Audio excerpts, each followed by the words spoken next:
His day is done, is done. The news came on the wings of a wind reluctant to carry its burden.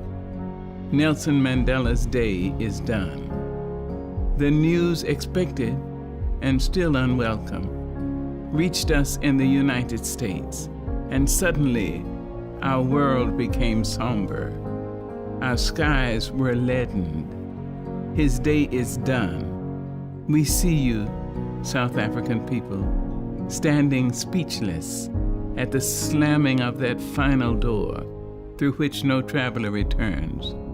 Our spirits reach out to you, Bantu, Zulu, Xhosa, Boer. We think of you and your son of Africa, your father, your one more wonder of the world. We send our souls to you as you reflect upon your David, armed with a mere stone, facing down the mighty Goliath. Your man of strength, Gideon, emerging triumphant, although born into the brutal embrace of apartheid, scarred by the savage atmosphere of racism, unjustly imprisoned in the bloody maws of South African dungeons. Would the man survive? Could the man survive? His answer strengthened men and women around the world. In the Alamo in San Antonio, Texas, on the Golden Gate Bridge in San Francisco, in Chicago's Loop, in New Orleans' Mardi Gras, in New York City's Times Square. We watched as the hope of Africa sprang through the prison's doors, his stupendous heart intact, his gargantuan will hale and hearty. He had not been crippled by brutes, nor was his passion for the rights of human beings diminished by 27 years of imprisonment. Even here in America, we felt the cool, refreshing breeze of freedom when Nelson Mandela took the seat of presidency in his country, where formerly he was not even allowed to vote. We were enlarged by tears of pride as we saw Nelson Mandela's former prison guards invited courteously by him to watch from the front rows his inauguration.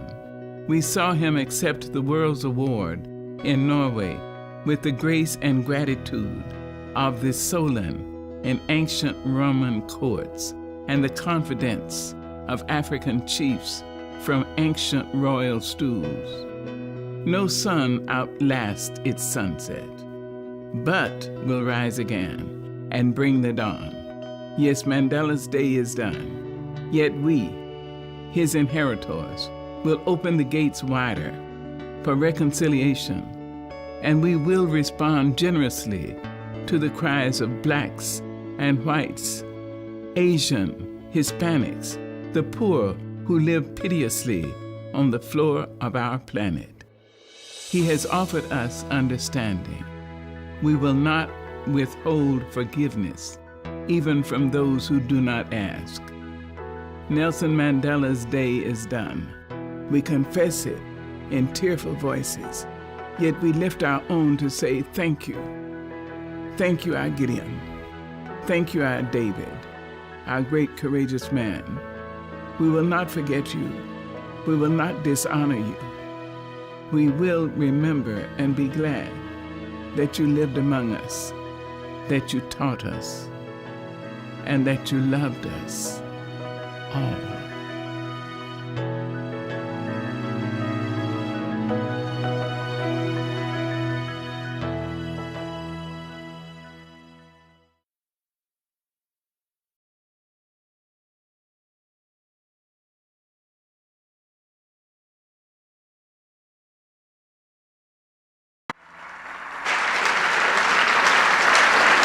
Ladies and gentlemen, please welcome Grant Harris, Special Assistant to the President and Senior Director of African Affairs at the National Security Council at the White House.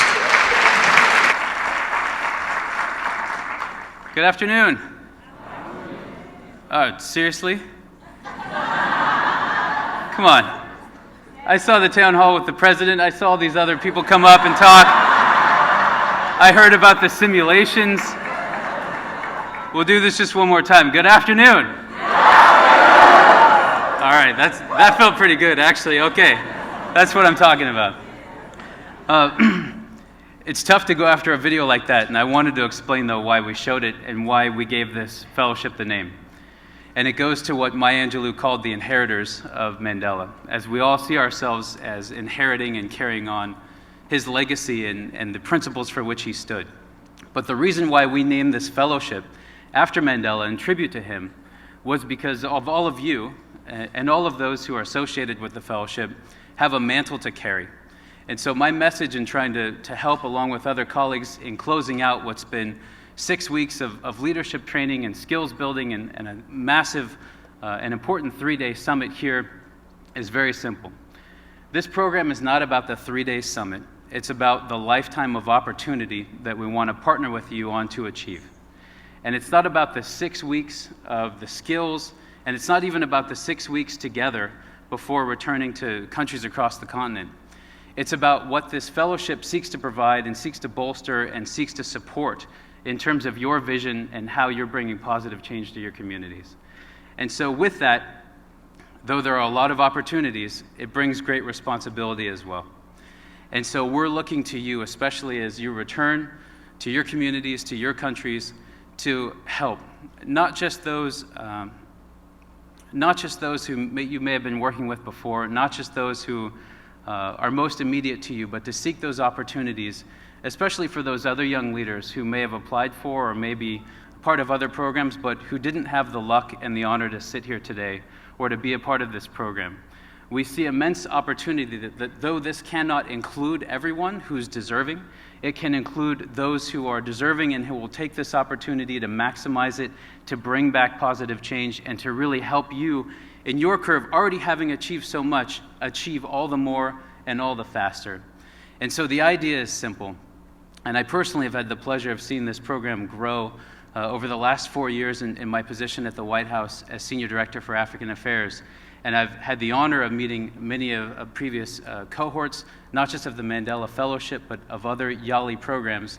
And I've seen both what can be achieved in who you meet and who you carry on your work with, but also in those who've sought out other aspirants and other young leaders to provide mentorship and to provide opportunities and to pass on the skills. Because this program is meant not to reach 500 or next year 1,000 or any number that can fit in this room, but it's meant to positively affect thousands and tens of thousands, hundreds of thousands, and you can do that. And so I want to say how much we appreciate what you've already achieved and how excited we are by what you're about to achieve upon your return. And as you do so, please stay in touch. Very literally, let us know what you're doing, but also figuratively, give us the ideas that we can use to work with future fellows. Give us the ideas for resources that we might be able to provide as a government that is seeking to support a vibrant and youthful population looking to achieve massive positive change and do great things in a variety of communities. And help us work together as you take your vision and put it into practice.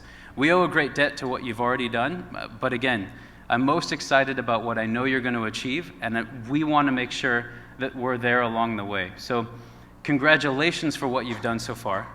Congratulations for having made the most of this time in the United States, but also as you set forward, as you put this into practice, and as you achieve these goals, we're really excited to be your partner in doing so, and we look forward to working with you to achieve as much as possible. So from the White House, thank you for what you've done, and we're going to stay in close touch and continue to support you. Thank you.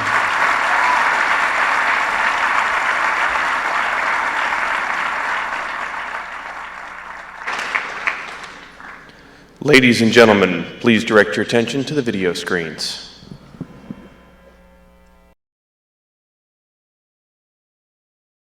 There's Mr. Mandela, Mr. Nelson Mandela, a free man taking his first steps into a new South Africa. During the course of our interviews, I would ask him, I'd say, Madiba, tell me what was different about the man who emerged from prison than the man who went in, and how did that happen? His first public appearance in nearly 3 decades. 72 years old. He said, I came out mature. Walking strongly, step by step. I met Nelson Mandela in December of 1992 when I went down to South Africa to work with him on what became his autobiography, Long Walk to Freedom.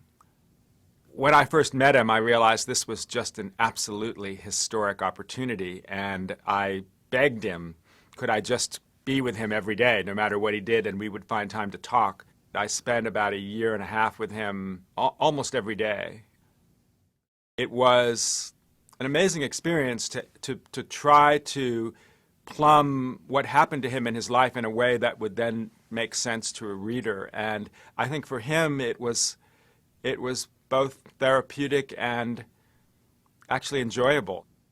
In prison, there have been men, who are very good. For years and years, after having worked with him, people would always say to me, I can't believe he came out of prison and wasn't bitter or angry. And they do everything to try and make you as happy as possible.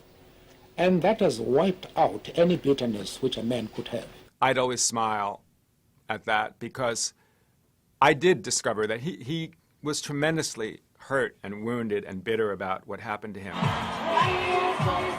But he also realized to create this multiracial, free, democratic South Africa, it had to be a rainbow nation. It had to be black and white and brown. We had walked a long and hard path to arrive here. No one could feel like they had some special right of citizenship or they were excluded from that. And he taught himself to not show any of that bitterness or anger. He made incredible efforts, and I think they were strategic, to have, when he came out of prison, have meetings with his old guards, and he would go back and see the old apartheid leaders of South Africa. All of that to show that, as he would say so many times, the past is the past, or forget about the past. And what I knew from working with him and talking to him is that he couldn't forget about the past. He dwelt on the past. And one wonders what must be passing through Mr. Mandela's mind at this moment. He did feel that he had lost the best and richest part of his life, and he had. He was a person who I always thought that in a different society, in a free and democratic society, he might have been a small-town lawyer and had a big family and never have been that ambitious. The trigger for it was when he went to Johannesburg as a young man, when he was 17 or 18, having grown up and lived in a pretty much all-black area of South Africa, the Transkei, and part of the Xhosa tribe. He had never really experienced prejudice or apartheid directly, and when he did, it changed his life and changed the destiny of South Africa. I would like to be remembered not as anybody unique or special, but as part of a great team in this country that has struggled for many years, for decades, and even centuries, to bring about this day.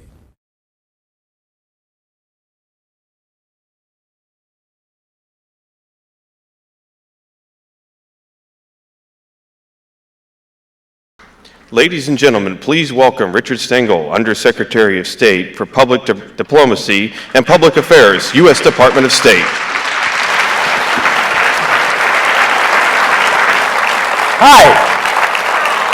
Nice to see you all. I'm going to get a good look at you. So you're probably thinking, who's this old guy who's on stage now? And you saw that young guy on the screen there. So I'm so happy to be here, and it's my privilege to be here. And as you saw, I'm not here because I'm Undersecretary of State, but because I worked with Madiba on Long Walk to Freedom, which was the greatest privilege.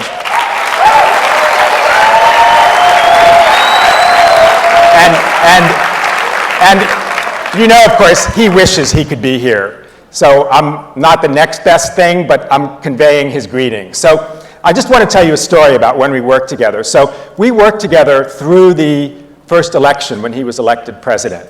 And we were trying to work on the book at the same time as he was campaigning, right? So that's a lot to do. And How many South Africans are there here? Raise your hand.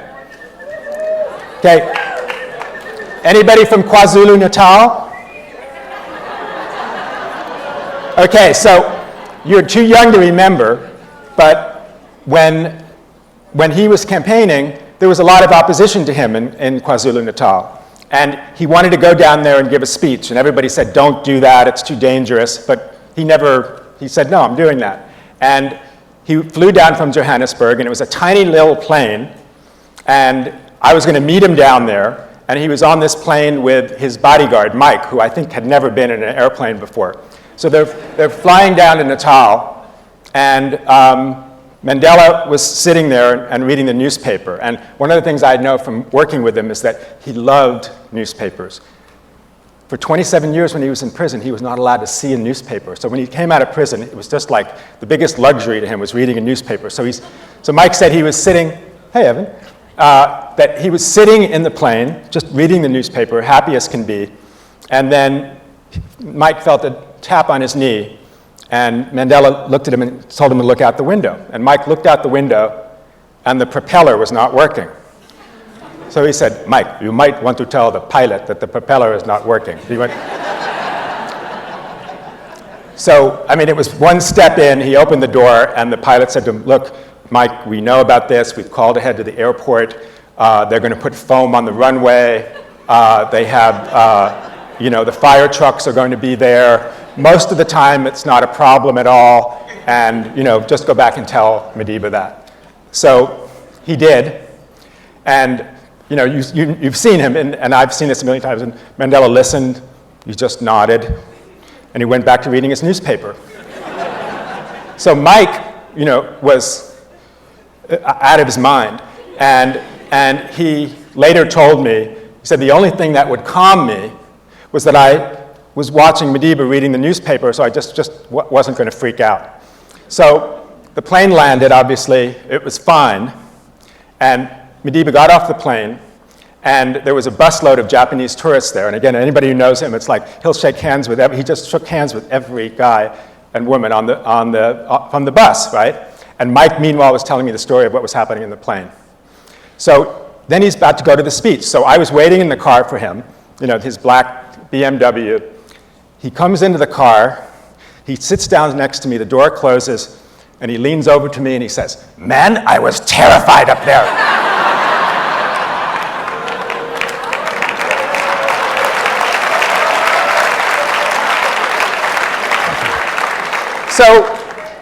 So cut to all these interviews that we did for A Long Walk to Freedom. There was so many times in the beginning when he went to Robben Island, he said, man, I was so afraid. I was sitting there to myself, is Nelson Mandela's afraid? He'd say it again about something else. And finally I said, Madiba, you're Nelson Mandela, how could you be afraid? And he said, Richard, it would be irrational not to be afraid. But that was the lesson in leadership. I mean, people think leaders, being courageous means not being afraid. No. He would say being courageous means being afraid, because it's rational to be afraid, but not letting it defeat you, being able to overcome it. Courage is not the absence of fear. Courage is being able to make that fear into something else. So even when he was flying down to Natal, even when he was going to give that speech, he was afraid. And that is one of the great lessons of leadership about Nelson Mandela. And one of the things I want to do, that he always wanted to do, is he wanted to disabuse people that he was this superhero, that he didn't experience the same emotions as everybody else. He was, above all, a great student of leadership, which is why I really wanted to talk to you today. So you know the story of his growing up? So he was born in the Transkei, in this remote part of the Transkei. His father, everyone says he was African royalty or African aristocracy. He wasn't. His father was a headman in the village. And his father died of a heart attack when he was 12 years old. And his father was also the kind of counsel for the king of the Tembu. And so when the father died, mother decided, I can't really raise him by myself. I'm going to send him to the village Mkwekazeni, where the king lived, and he'll be raised by the king. which he was. And the king's son was Nelson's same age, and they grew up together.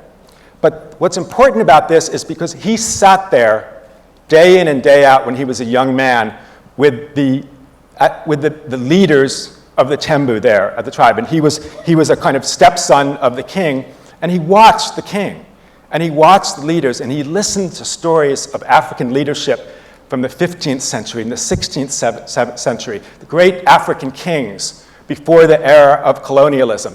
And as I said in that video, he was steeped in African leadership. And one of the things that he always believed is that there needed to create a new generation of African leadership because of all the terrible things that happened to Africa from the colonial era and on, that it had wounded leadership, which is what is so fantastic about Yali and the Mandela Fellows. And that's why he would be so happy to have this exist, because there's one thing he used to say that's common about all leaders. Anybody know what that is? Anybody want to guess? It's a deceptively simple answer. He said it's the willingness to lead. It's the willingness to step forward and say, okay, I've got this, I'm going to do this. And above all, that's who he was. I said in the video that in a different circumstance, he might have been a small-town lawyer.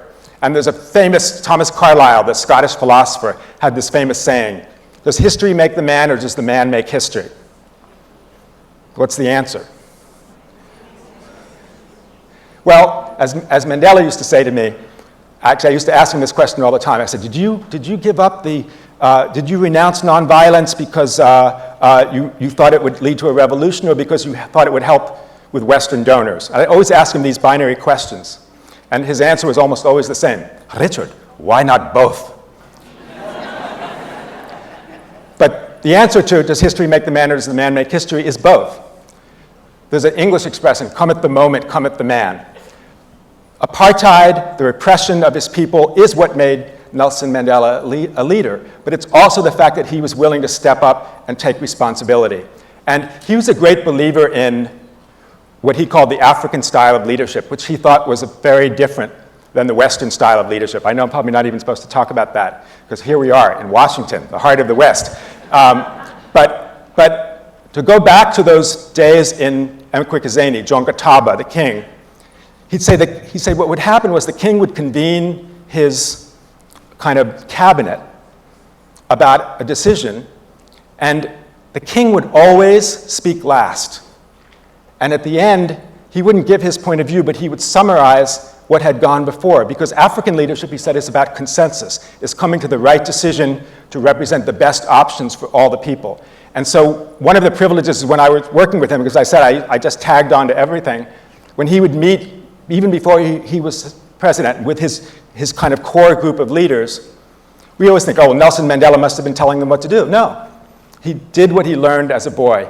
He spoke last, he waited at the end, and then he summarized everybody's point of view.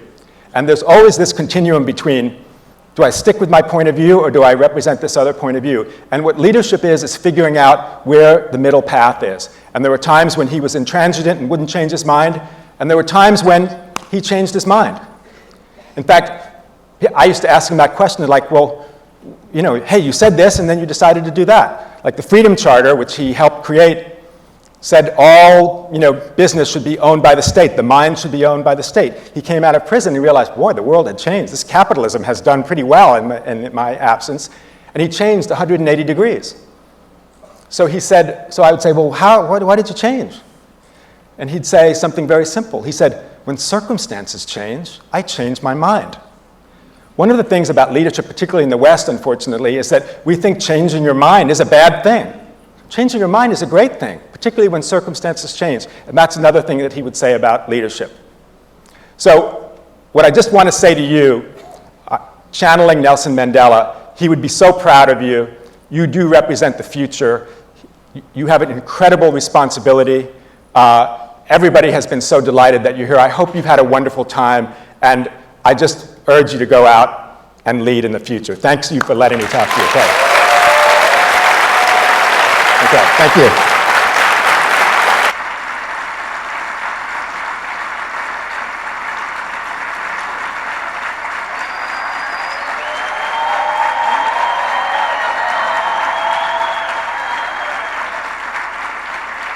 better is coming on now. Okay.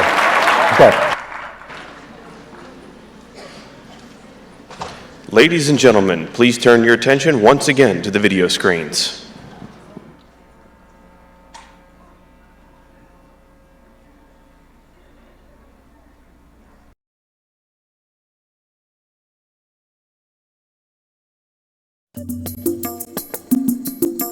I stand here before you not as a prophet,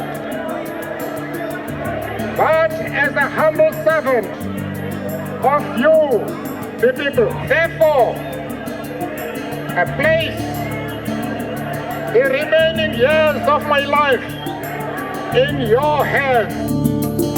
Well, of course, standing in a profound place like this, surrounded by so many great artifacts and materials from Madiba, it brings to mind, an entire life of service, a life of struggle, a life of contributions, a life of inspiring future leaders.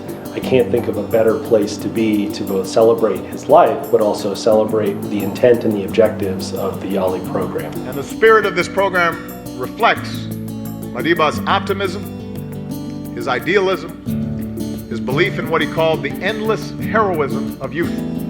We are proud to announce that the new name of this program is the Mandela Washington Fellowship.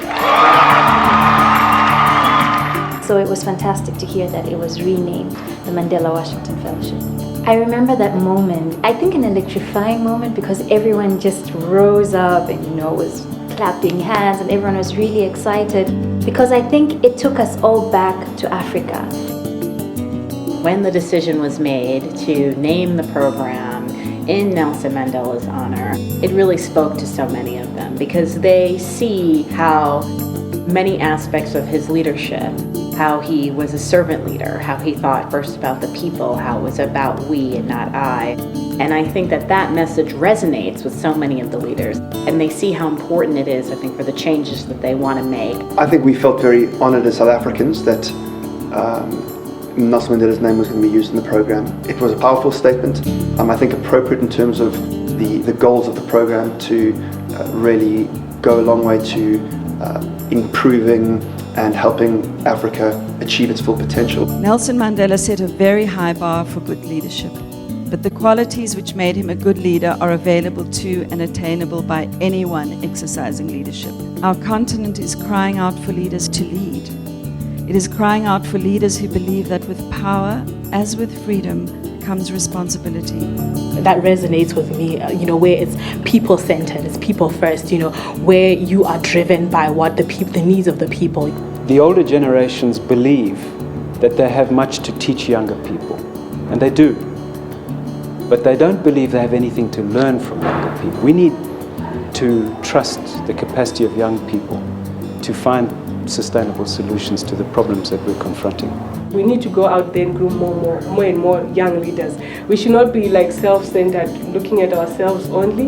This should not end with us. It's about learning, it's about adapting, it's about forgiving, it's about accommodating and compromising and moving things forward to accomplish a greater goal. Mandela is a great example of where we should be and how we should live our lives. Remembering, but building on the leadership. Very clearly, Vern said, Nelson Mandela said, it's in your hands now. It is time for new hands to lift the burdens. It is in your hands now. And I think they really embody that. Every day we see the changes that they're making all across the continent and the relationships they're making around the world. This was a fantastic platform that just springboarded us to another level, and I'm really grateful.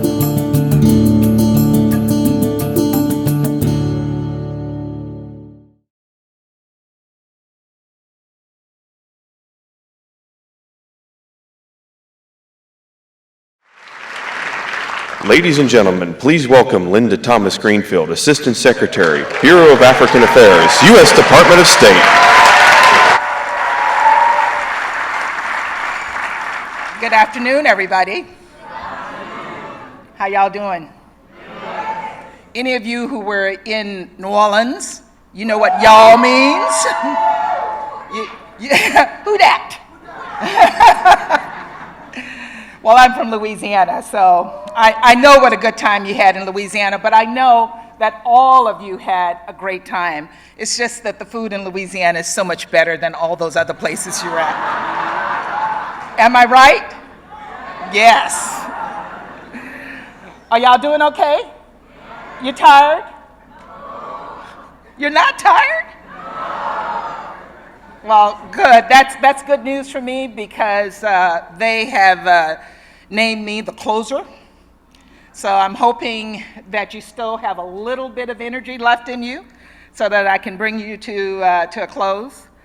It's really an honor for me to speak to you today. I have met many of you over the course of the 6 weeks that you have been here in the United States, and you never cease to amaze me every single time I meet any of you. I know I got my people here from Liberia. They're my people because I was their ambassador for 4 years, so I have to give them recognition.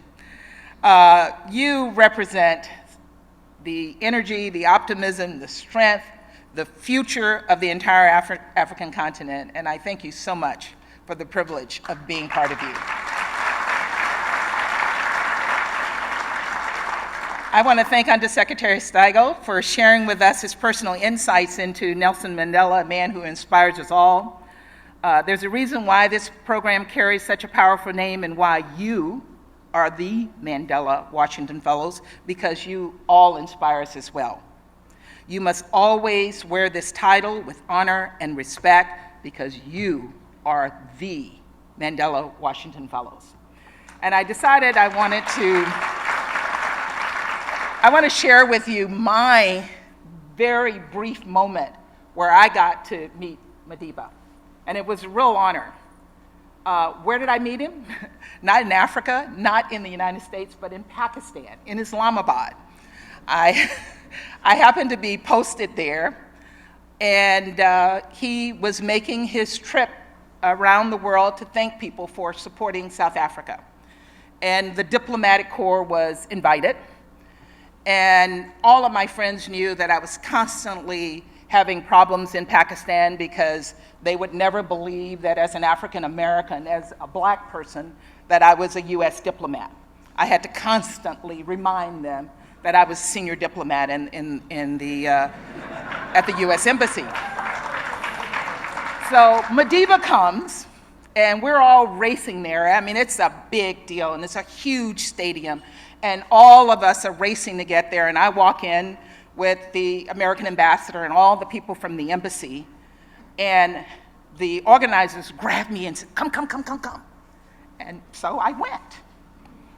And I was brought and sat right in the front row, right there, like as close as you guys are to the stage.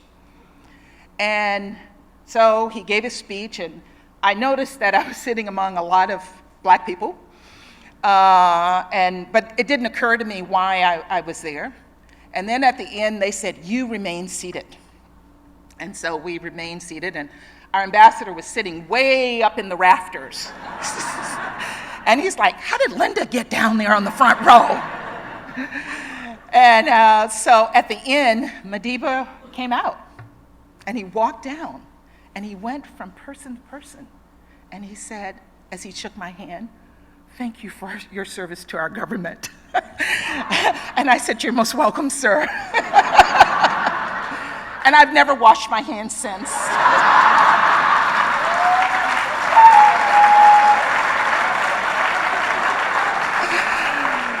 And it really, it was, I felt it. I still feel his hands. They were soft. I don't know if you thought his hands were soft.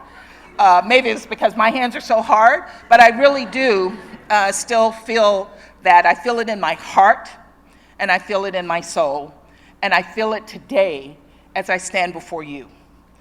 There was a moment when the film started, when you saw me get up to run, I had to go get a Kleenex because tears were rolling down my eyes. Because his legacy to the world is so important, and you are so much a part of that legacy, and we're all a part of that legacy.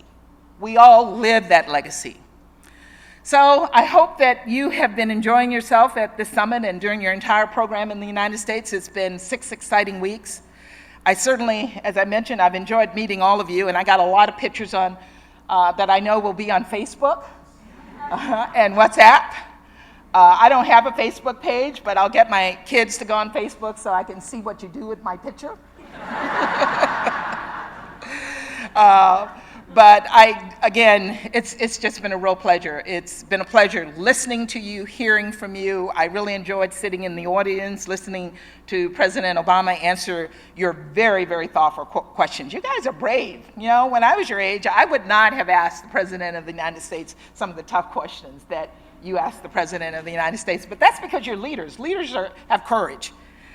And I have to say that I was really honored on Sunday to meet some of the entrepreneurs who got grants from the U.S. Africa Development Foundation. 40 fellows based on a business plan competed. They got $25,000, which I think will go a long way in helping them launch their expanding businesses. They come from 22 countries across the continent with business ideas that range from manufacturing bamboo bicycles to renewable energy to commercial scale poultry production. And these seed capital grants will support the fellows as they launch and expand their businesses upon their return to their countries. So for those of you who receive grants, I'd love to see you stand up so we can all give you a hand of applause.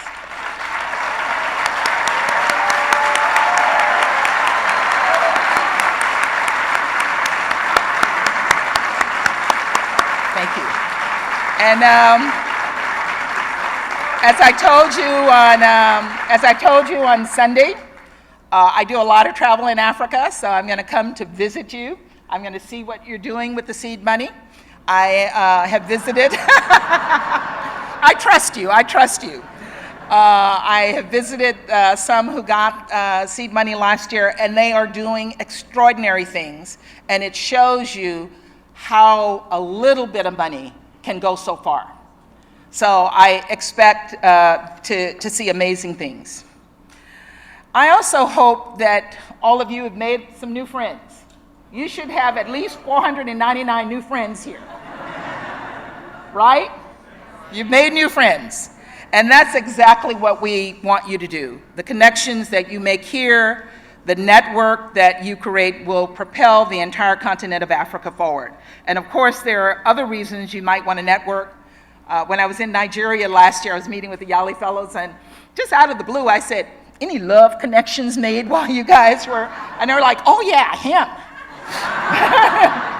He's getting married.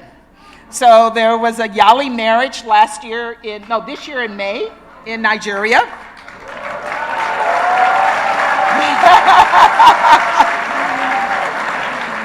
I was sorry I didn't get to their wedding. And then I understand there was a little bit of hanky-panky, and there's a Yali baby on the way from last year's group.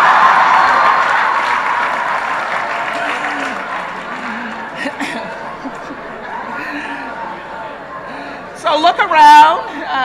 You may see your next future love interest sitting in the room with you. Really. In all seriousness, it's been a busy few weeks for all of you, and it must have been like drinking from a fire hose. You've heard that phrase, drinking from a fire hose. You have gotten so much information, and you have been just filled with all kinds of tools that we know that will make you successful. So this is it. This is the end. But it really is the beginning, and I know that you know that it's the beginning. You will all be getting on your planes in the next few days. I'm actually getting on a plane tomorrow to go to Uganda, so so I may be on the same flight with all of you, and if not, I'll look to see you there. But I'd like to end by sharing just 3 main thoughts as you prepare to return home. First, I want you to know that Yali did not create you as leaders. I think you know that.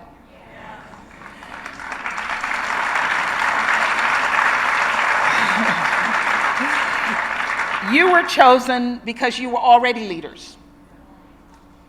What Yali has done is it has given you additional tools. It's given you additional resources so that you can hone your skills, you can continue to contribute to your communities.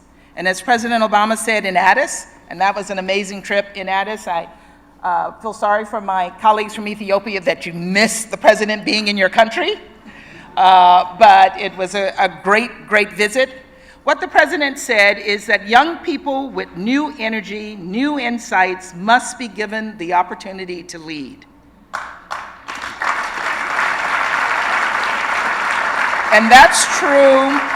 It's true whether you work in business, you work in a non-governmental organization, in the public sector, or in the political arena. And let me be clear with you that you are not leaders of tomorrow.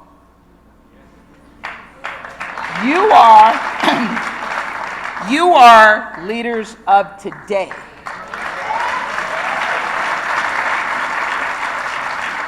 The second thing I want you to know is that we expect you to be champions. We expect you to be champions of your respective fields and also champions for the rights and dignity of others, regardless of your gender, your religion, your ethnic background, your tribe, your sexual orientation. President Obama talked about that on Monday when he said he expects that you will hold yourself and your fellow citizens accountable for what is right. When he said society evolves and bad traditions need to be broken, we want you to be champions of what is right, not what is most expedient or what is always been done. It's been done that way, so it's okay. No.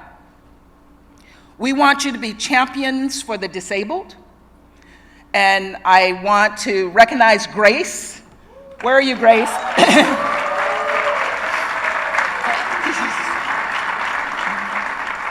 Who made us all proud up here when she introduced the president. And Grace, I'll look forward to seeing you in Nigeria. We must be champions for the poor. We must be champions for the underprivileged. You are Nelson Mandela Washington Fellows, and you must proudly project what that means. Mandela said, and I'd like to quote, "What counts in life is not the mere fact that we have lived. It is what difference we have made to the lives of others that will determine the significance of the life we lead." I really want you all to remember that, because you can touch one person and change that person's life. I have a huge ego. I actually believe if I smile at you, it's going to make your day.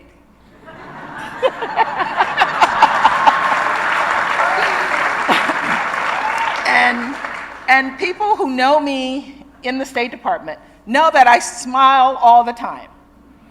And I always greet people. If I walk in the elevator, I don't have to know you. And sometimes people say, "Do you know that person?" I'm like, no. It's a human being. You have to acknowledge people. And when you can, you have to reach out to people.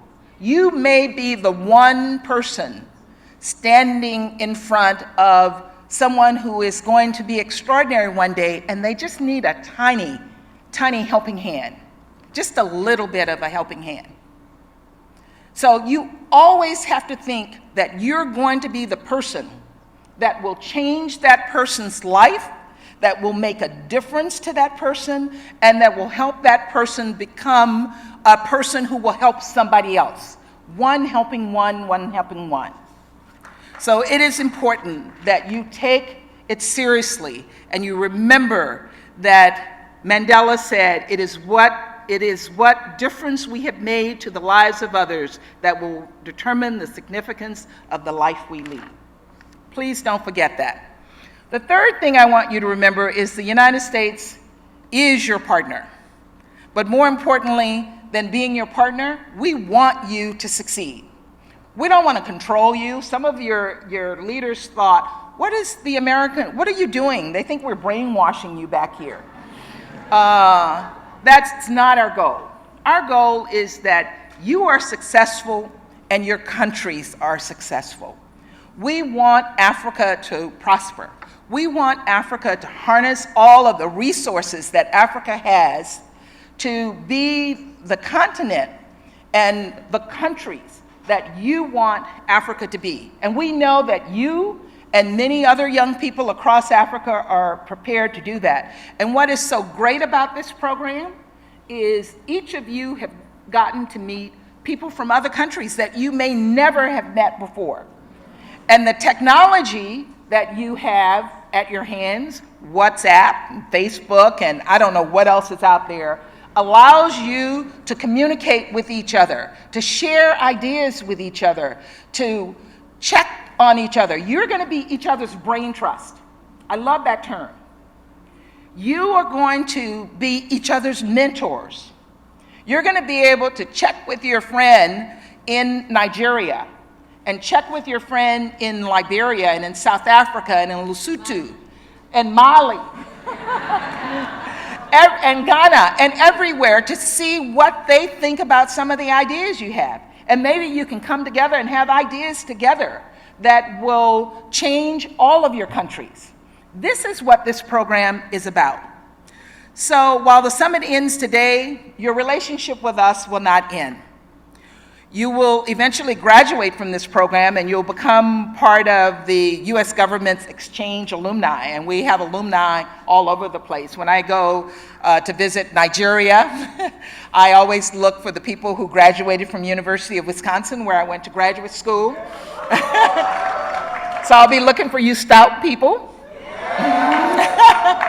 And I'm always looking for the people who went to Louisiana State University or lived in Louisiana.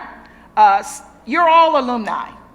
So you have a network. On top of that network, you have the Yali network. You will always be part of the Yali network. And the Yali network is huge. It's not just the 500 of you, it's the thousands of people who want to make a difference on the continent of Africa. And you're going to have that platform to help you as you move forward. We expect that you will mentor the next generation of Yali for the 2016 program and beyond, and that you will mentor broadly, that you're going to reach out and make a difference. President Obama spoke a great deal about leadership on his trip to Africa, and he talked about it everywhere we went. He made it very clear why the United States is so concerned with political leaders who try to hold power indefinitely or attempt to change constitutions to stay in office. It creates a belief that leaders are above the law, and none of us are above the law. It gives young people like yourselves the impression that there's no reason to aspire, no reason to have ambition, no reason to dream, because there's no space for you to grow and innovate. And in that environment, especially young people like you lose hope. And we see things happening like Boko Haram and Al-Shabaab, and even just criminality happening because people are not vested in the futures of their country. So we want you to have hope, and that's what true leaders are. True leaders have hope. True leaders have dreams. True leaders know that they can change the world, and you will change the world. True leadership inspires and empowers. True leadership is like Nelson Mandela and George Washington and Barack Obama, who are remembered. They're remembered not just for the office they held, but for stepping aside and making room for others. True leadership means forging ahead along a difficult path, not just to see how far you can go on your own, but how many people you can bring along with you. I know the path of leadership is not always easy. There will be difficult moments, and you're going to face challenges. You know that. You've faced them before. You will face resistance, perhaps even from those closest to you. You know, you're going to have your family members saying, "Why are you doing this?" I recall having one of my aunts say to me when I was a young girl, "You don't want to work on a PhD. If you work on a PhD, you're not going to get married." No man wants to marry an educated woman. That was in my generation. But you don't want to lose heart. Yeah, some of you girls, ladies out there know that. You don't want to lose heart, and I encourage you not to give up. There are 499 other fellows in this very room, another 500 from last year, and the participants who will be in next year's program and the next year's program and the next year's program, who understand what you're going through and who believe wholeheartedly that you have the ability to succeed, including the President of the United States and the people of the United States.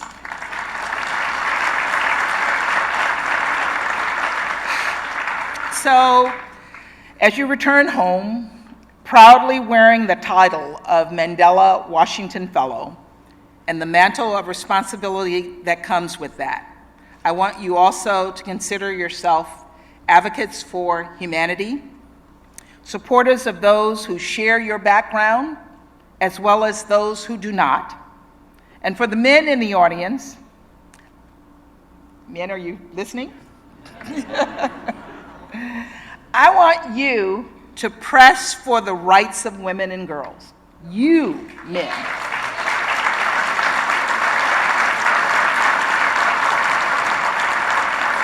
Your sisters and your nieces and your cousins, it's important that they be educated. You can't leave them out.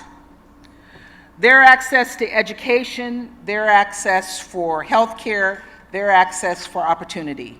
I ask that you make that part of your everyday agenda. For the women, I want you to mentor these young women who are just starting out and to share your hard-won wisdom generously so that they can also move forward. Young girls need to see other successful women achieving things in the world, and you need to talk to them about how you did it. You need to give them hope. You need to share your experience. You need to bring them along so that they will be the next generation of young leaders. The responsibility of being a Mandela Washington Fellow carries with it an obligation. It also carries with it a burden, and I mean it in a positive sense. That burden is to always succeed. Always look to success. And you may make missteps along the way. You may experience some failures along the way, but you have to keep in the front of you that you will succeed and keep that as your goal. It means choosing the high road and doing what is always right. That might mean it takes a little longer to reach your objectives, but the reward will be so much sweeter if you know that you worked for what you achieved. Your generation is rejecting the corruption and misguided business practices that have held Africa back for so long. You are saying it's time for us to join the real world. Finally, I want to assure you that the United States is committed to the YALI program. We look forward to staying in contact with you as you embark on your internships and your professional development opportunities, as well as when you return to your organizations, your companies, your projects, your government jobs, and your previous professional endeavor. Next year, we will expand the program, as you heard, to 1,000 participants. And I was saying, I can't imagine what the room on the reception night will be when we have 1,000 of you, because you guys electrified the room last Sunday night. None of us could hear each other. I almost lost my voice, but I've never seen so much excitement in the room, and I finally said to everyone, that's the sound of happiness.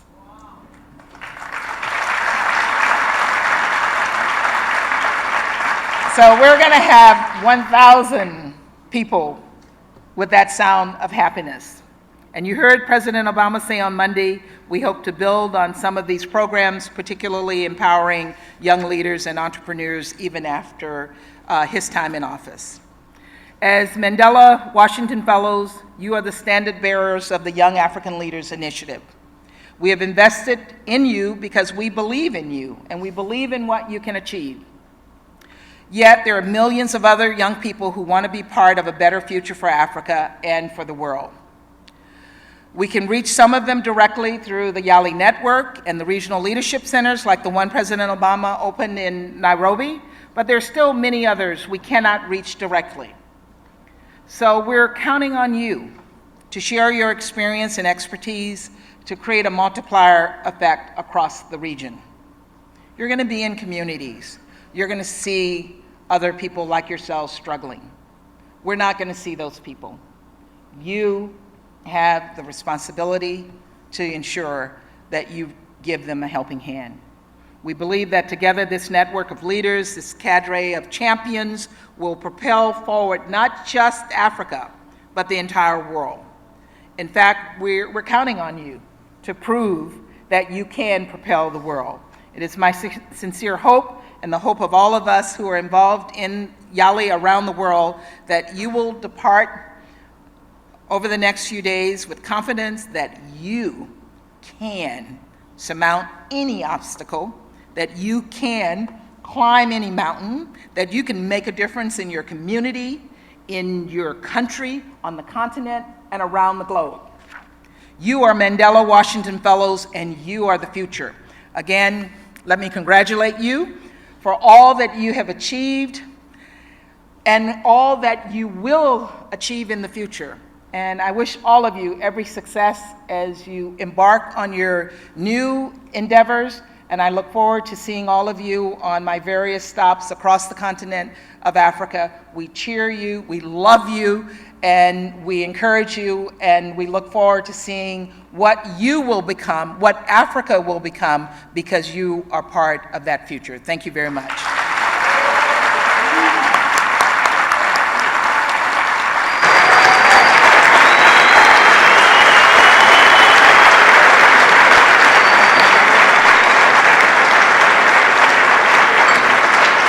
This is it.